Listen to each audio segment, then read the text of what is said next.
Welcome back to another edition of Vikings Film Room, brought to you by the Vikings Entertainment Network. I'm your host, Pete Bercich.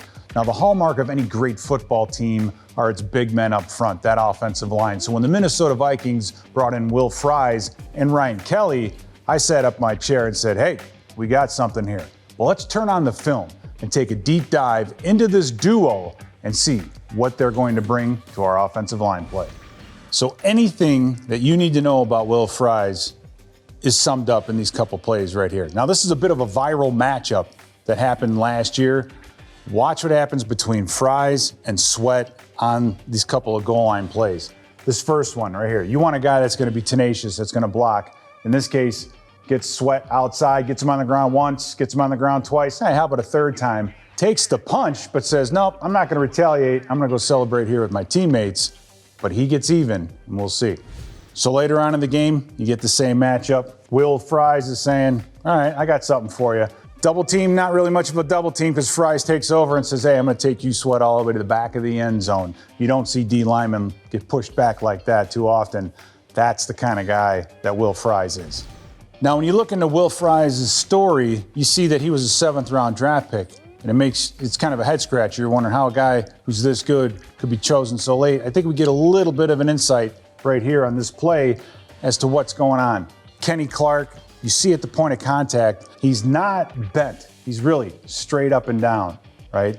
But that's just at the point of contact. Watch what happens next. His ability to recover and recover with power and then take Kenny Clark all the way to the ground and finish him, that makes up for any lack of knee bend in an offensive lineman. Now, the second half of this duo is Ryan Kelly. And Ryan Kelly and Will Fries have been playing together for 4 years now, so they know each other very well. They're going to fit in perfectly here.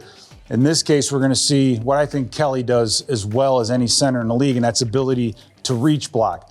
He's going to reach Kenny Clark on this play, and Kenny Clark is already he's on a 2-eye. He's on the inside shoulder of the guard, but he's still able to get there. Gets a little help from Fries in the beginning, but he's going to be able to get over the top and reach him. This, combined with the Jordan Mason, the ability to run his own play, look at this right here. He's able to hold up. Now, Taylor gives him a little bit of help here.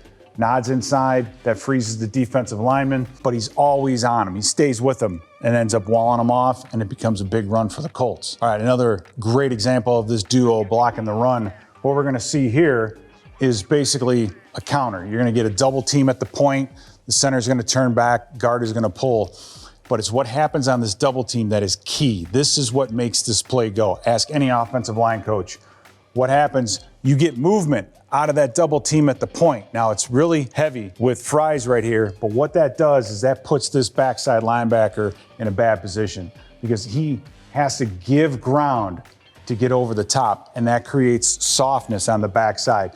This is supposed to be a front side play. The running back should be taking this thing this angle, but because of this double team and their ability to push it all the way into the lap of the linebacker, they're able to take him out and let the running back get to the second level. Another example of these two working together on the zone. Again, Kenny Clark, before the snap, look where he is. He's all the way again out here. Should not be to reach this nose tackle in this case, but watch what happens.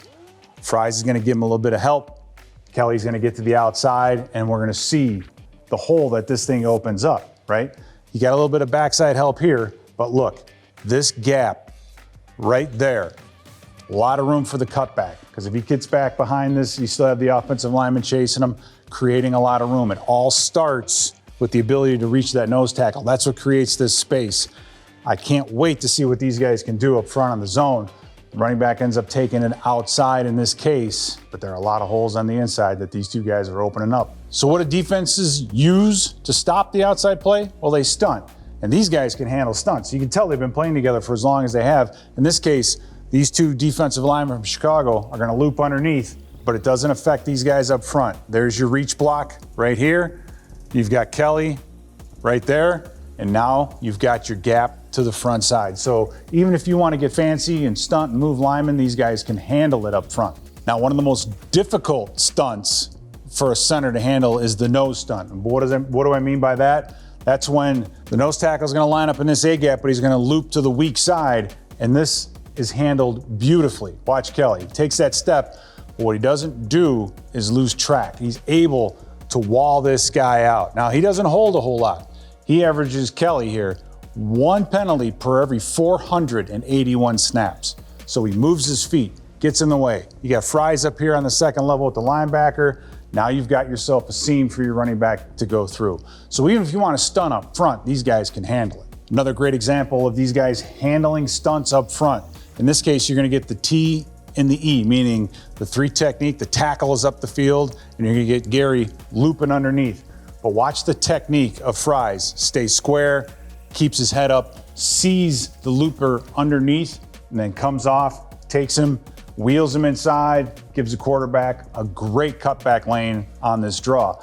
So their technique, the ability to stay square, helps them handle anything you throw at them up front.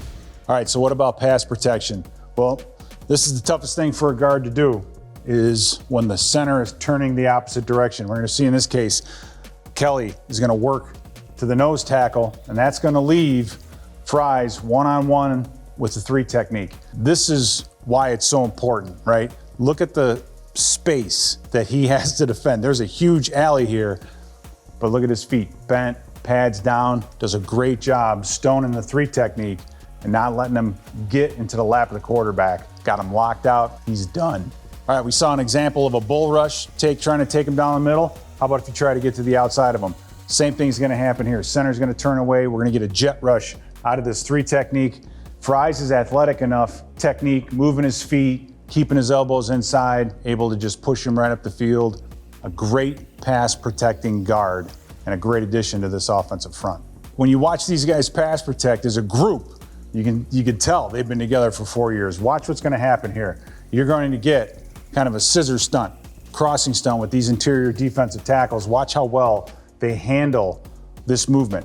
Fries takes his nose tackle down, but look at, they have their shoulders square. They're basically building a wall. So anything that these 2 defensive linemen do, they've got it covered. Shoulders still squared, nobody getting to the quarterback, allows them to scramble. These guys build a proverbial wall up front. They are so good at handling off all those inside stunts. All right, another perfect example of those guys handing off stunts. This time you're gonna get the double T and E, but this time Kelly's gonna turn in Fry's direction. But watch these 2 right here in the inside. Shoulders square, heads up. They've completely stopped the penetrator.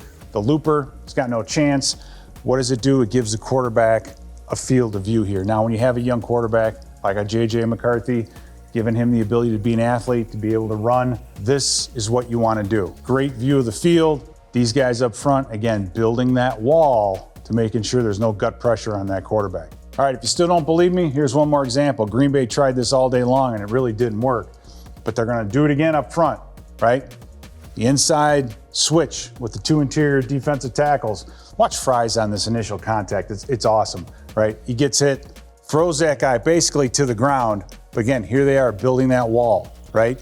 Their shoulders as close to the line, as parallel to the line of scrimmage as possible, able to give this quarterback a beautiful view, running lanes, whatever you want, just solid interior protection by this offensive line. So when you bring in 2 guys, Kelly, Fries, played together for 4 years, strong, communicate so well, our offensive line is gonna be a strong point of this team in 2025.